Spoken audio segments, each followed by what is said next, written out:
వాక్యంలో దేవుడు ఒక మాట అంటాడు, ఎద్దు తన కామందు నెరుగును, గాడిదకి తన సొంత వాని దొడ్డి తెలుసును, కానీ నా ప్రజలైన ఇశ్రాయేలుకి తెలివి లేదు, వాళ్ళు ఏం చేయరు, యోచింపరు.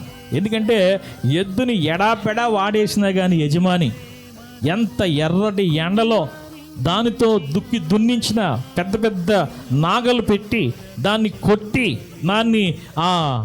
దాని యొక్క బలమంతటిని కూడా ఉపయోగించేసి దాన్ని ఎలా పడితే అలా ఉపయోగించిన సాయంకాలం అయ్యేసరికి అది మళ్ళీ ఎక్కడికి వచ్చేస్తుందో తెలుసండి, తన కామందు అంటే తన యజమాని, ఆ యజమాని దగ్గరికి వచ్చే దారి ఎంత ఇరుకుగా ఉన్నా, ఎంత వంకరటెంకరగా ఉన్నా, ఏమండి అది గుర్తుపట్టి మరి ఎవరి దగ్గరికి వచ్చేస్తుందంట, తన కామందు దగ్గరికి వస్తుందంట. హల్లెలూయా.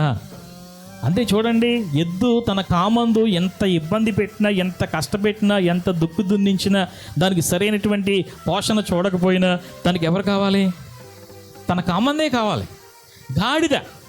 గాడిద గమనించండి, గాడిదకి తన సొంత వాని దొడ్డి బాగా తెలుసంట.